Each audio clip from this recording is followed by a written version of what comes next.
Salam, hər vaxtınız xeyir olsun, əziz izləyicilərim. Kanalıma və mətbəximə xoş gəlmisiniz.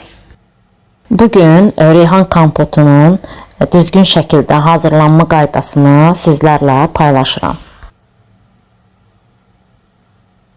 Keçək reseptdə deməli 3 dəstə reyhanı belə yuyub təmizləmişəm.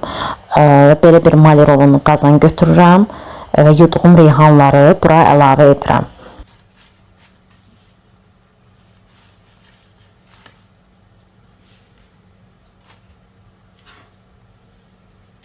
Mən bura bir dəstə də nanə əlavə edirəm.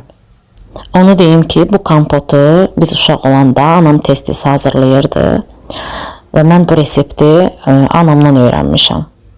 Bunu həmişə reyhanla etsəm də bir dəfə nanə ilə sınadım və inanın ki, o gündən mənim nə qədər xoşuma gəldisə bunun dadı, ətri, o gündən indiyə qədər də mən bu kompotu nanə ilə birgə hazırlayıram.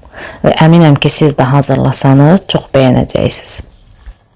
Həm də nanənin sərinlədici təsiri olduğundan susuzluğa kömək edir və həm də mədənin bir nömrəli dərmanıdır.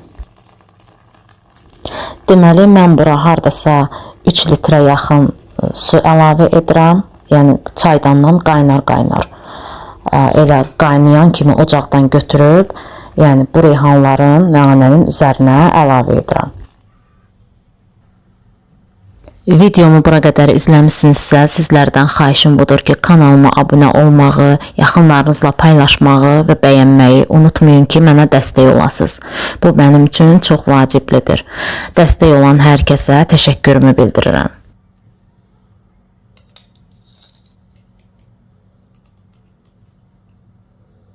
Sonra bura yarım çay qaşığı limon duzu əlavə edirəm və bir limonun yarısını suyunu sıxıram və içinə o qabıqlı hissəsində elə kompotun içinə atıram və sonra qapağını bağlayıb hardasa 20-25 dəqiqə dəmlənməsini gözləyirəm.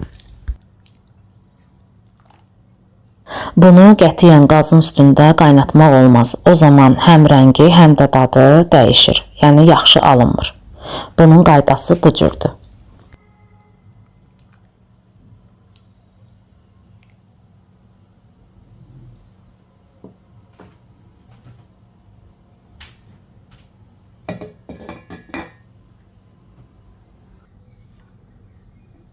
(20-25 dəqiqə dəmləndikdən sonra qapağını açıram və bu şəkildə qoyuram soyumağa.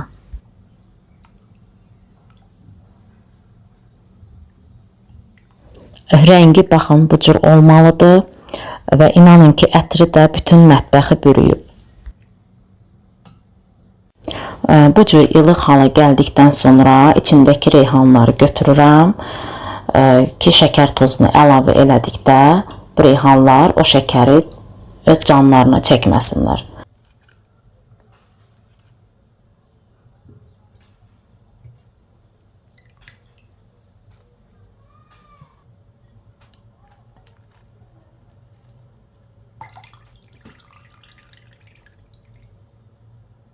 Və sonda bura 200 ml şəkər tozu əlavə edirəm. Siz biraz şirin olmasını istəsəniz, şəkər tozunun miqdarını istəyinizə görə artıra bilərsiniz. Və şəkər tozu tam əriyənə qədər bu cür qarışdırıram və soyuducuda 1-2 saat saxladıqdan sonra servis edirəm. Sizlər də hazırlayın, nuş edin, göz haqqınızı halal edin. Sağ olun, salamat qalın.